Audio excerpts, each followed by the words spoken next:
Hello, internet friends. My name is Rich. Thank you so much for visiting my YouTube channel. I wanted to do a quick non-spoiler review of Rogue One, review / more of a reaction video. Again, this is going to be non-spoiler because I'm not some sort of a heathen, but I will talk about some things that were in some of the trailers and expand on those. So if you've managed to not even watch the trailers, kudos to you, but you may want to leave here if you want to know absolutely nothing about Rogue One. But of course, please like and subscribe before you go. Okay, I tried to shoot this a couple times, and I had myself on camera, but I've learned that if people stare directly into my beard, their faces melt via Raiders of the Lost Ark style. And I think that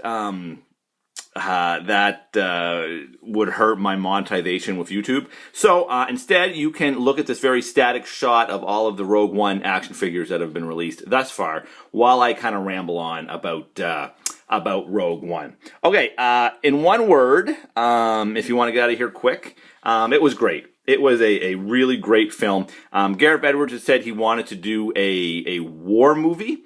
And I've heard people talk about it being like Saving Private Ryan in space, but it's much closer to movies like The Dirty Dozen and The Great Escape. It's almost like a Men on a Mission World War II type movie, which is still really cool and much different than any other Star Wars film we've ever seen.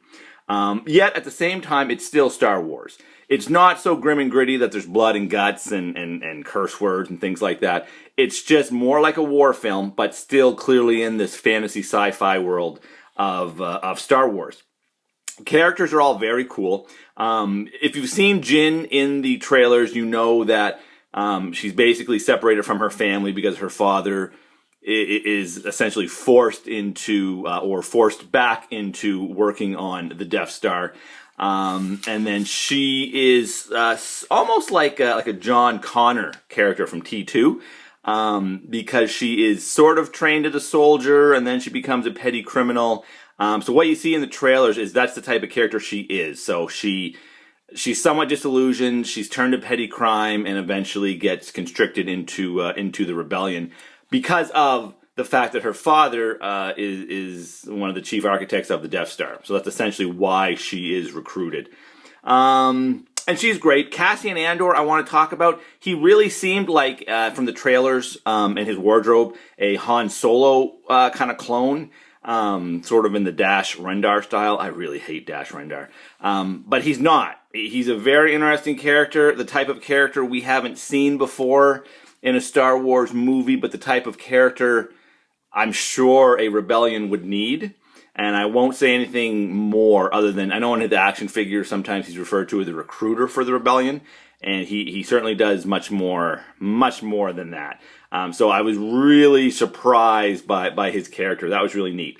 Like I said, all the characters were they range from, pretty good to fantastic. My two favorites were K2SO. There's K2SO back there. And he was going to be everybody's favorite. That's not a shock to say that he is really cool. He's an incredibly blunt droid. He's a reprogrammed security droid that they managed to steal from the Imperials.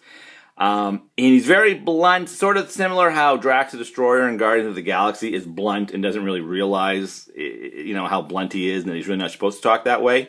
K2SO is like that, but where Drax, he doesn't mean to offend people, K2SO doesn't care.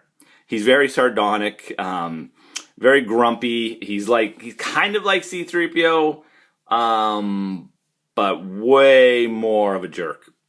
But you love him anyway. And Alan Tudyk, who does the voice, and I assume the motion capture as well for the character, is a genius and really, really great character. The other character that really stood out to me is Chirrut Imwe. I'm saying that wrong, but he is the blind martial arts expert force worshipping monk that you've seen in the trailers, which is also, oddly enough, my Tinder profile verbatim. He is really great. Also very funny. He has a really great sense of humor. There's a scene, I don't want to give away the joke, but at one point, our heroes are captured, and he has such a funny line and reaction. And of course, the fight scenes are outstanding. Donnie Yen, who plays Chirrut, is sort of a martial arts movie legend. I wasn't that familiar with him, but after seeing this, I will gladly seek out anything else that he's been in, because he is fantastic, very funny, very cool. So yeah, I cannot wait for his action figure that is coming out hopefully early in the new year. I don't even know if this is a critique. This movie did go through some reshoots, and there was some controversy / hysteria, paranoia. A lot of reshoots, some additional scenes.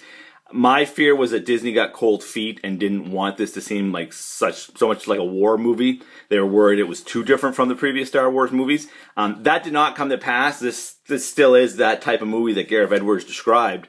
But a lot of things seem to have been cut and other things put in, because there are a few characters and situations that are introduced that seem like they're going to play a bigger role and then don't. They're kind of shunted to the side. It was noticeable to me. It didn't take away from the movie, but I did notice that there are some characters that come in and leave, and you're thinking they're gonna play a bigger role. And a lot of scenes from the trailers aren't in the movie, which is also interesting.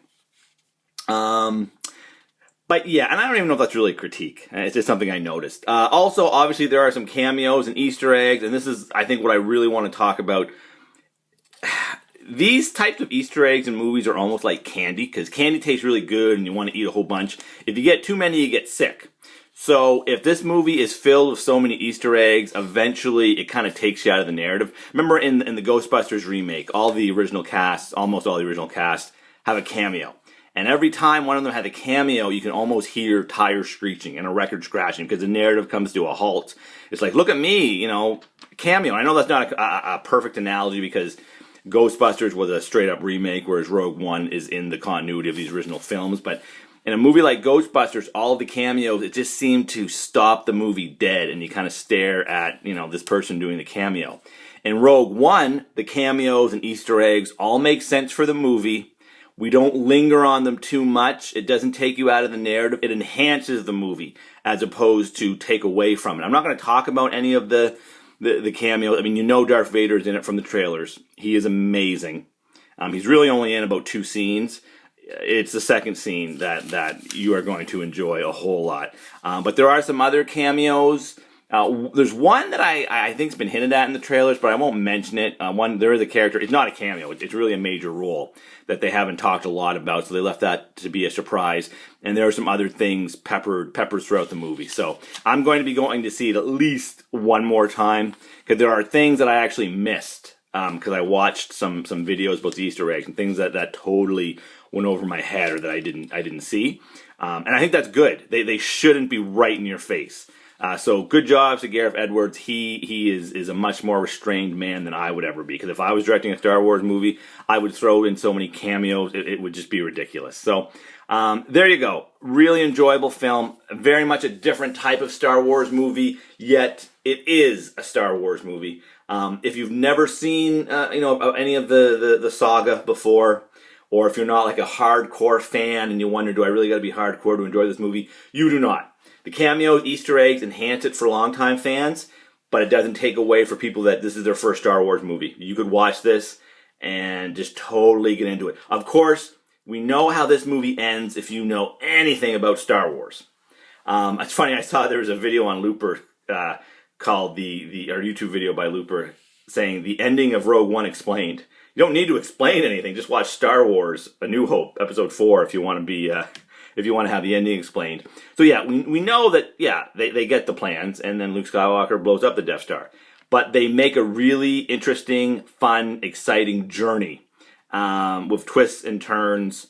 So kudos to them for making a fantastic movie, Gareth Edwards and co. And say what we will about Disney, but they are doing right by Star Wars.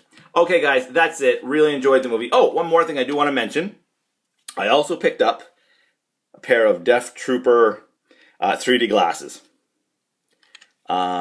which are made for a man of a head size much smaller than mine. But they still look cool. All right, guys, that's it. Until next time, I really hope to see ya.